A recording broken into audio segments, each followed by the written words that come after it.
Hi, I'm Beth, and today I'll show you how to make this easy table runner from 2.5-inch strips.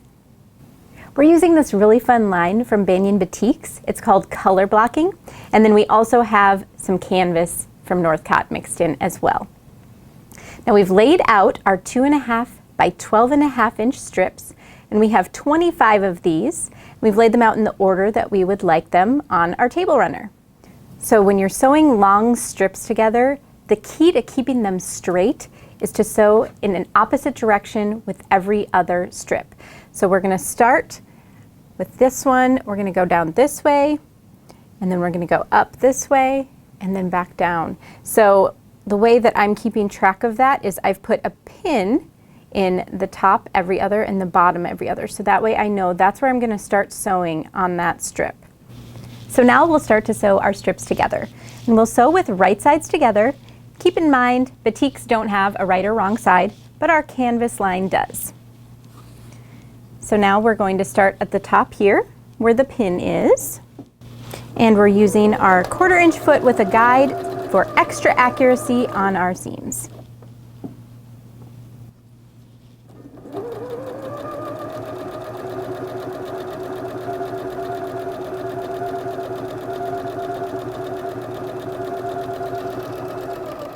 Now we've sewn our first two together, so now we're going to add this one and we're going to start where the pin is. We'll take that one out. So we want to flip that around and sew down the opposite direction.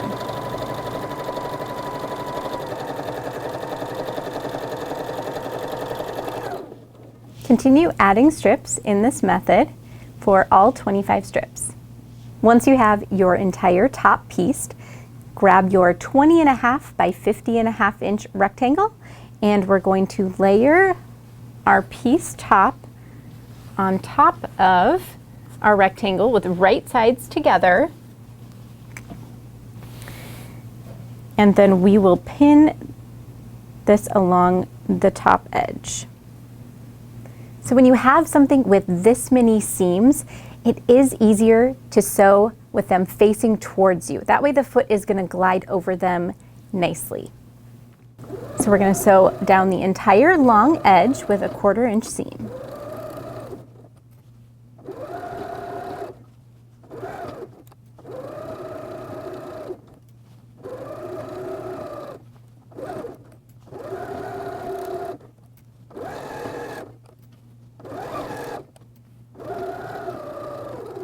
Once you've sewn that long edge, then we will take this and fold it, and then we're going to line up the other two raw edges, and then we'll sew along that whole thing, and then that will create a tube. So on this one, you'll want to pin, and then you want to flip this so that you're sewing with the seams on the bottom so that they're facing towards you again.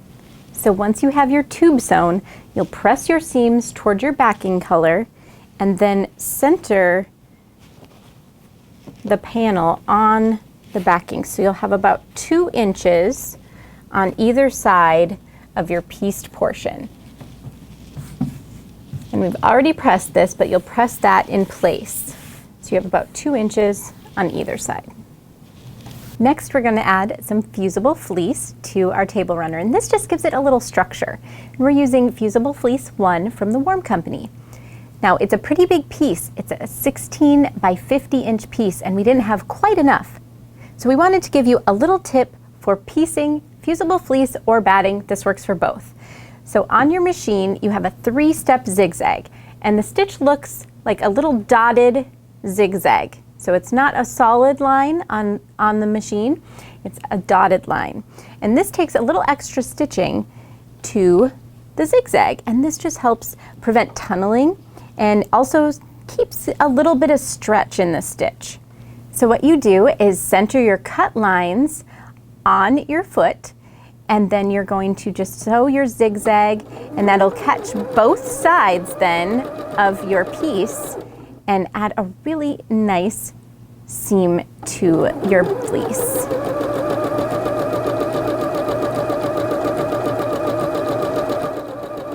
Now if you had your 1/4-inch foot on, just make sure that you switch out to your regular foot to allow for that swing of the zigzag stitch.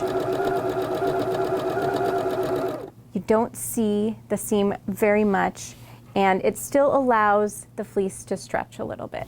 Now we're going to fuse our fusible fleece to our table runner.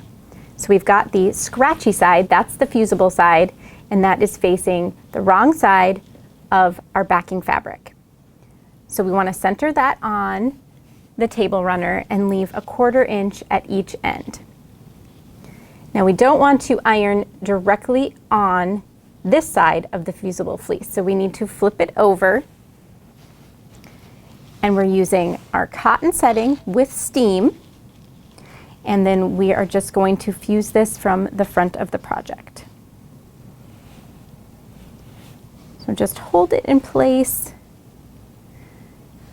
and then move it. You want to leave it on there for a little bit to let that fuse.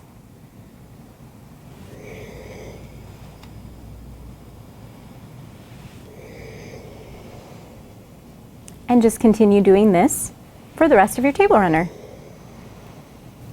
So now that you've fused, we're just going to turn the tube right side out.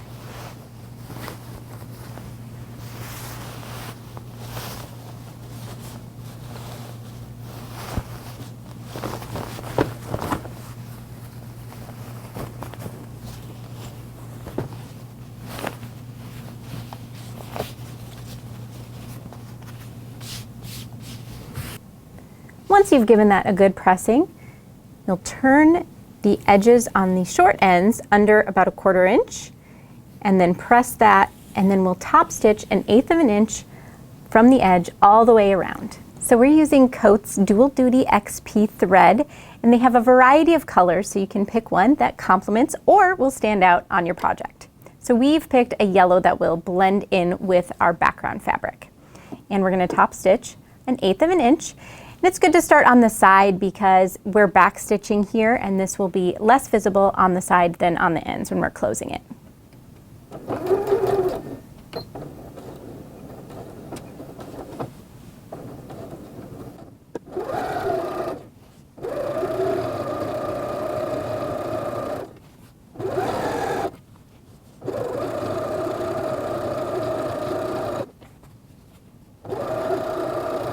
When you get to a corner, stop with your needle down and pivot, and then sew across the short edge, and that will close up the opening.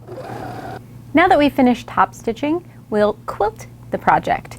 And we're going to quilt in the ditch, and we've got this great accessory foot from Janome. It is a ditch quilting foot. So it has a guide in the middle, and that runs right along your seam and helps you get a really nice stitch in the ditch. One more thing to consider when stitching in the ditch is to stitch on the low side of your seam. So you can feel that all of our seams are pressed to this side, so there's more bulk there, it's a little bit higher. So you want to stitch on the low side, there's less fabric to go through, and your stitches will nest nicely down into the ditch. This is a pretty long table runner, so as you get further down, you're going to notice you're going to have a lot of bulk on one end. So go ahead and roll that up, and it'll fit nicely within the throat space of your machine. To secure this quilting, you'll want a back stitch or a stay stitch right at the beginning. And we switched out our thread for this really pretty blue. We would like our stitching in the ditch to kind of blend in, so we felt like this color really looked nice with all of our different blues.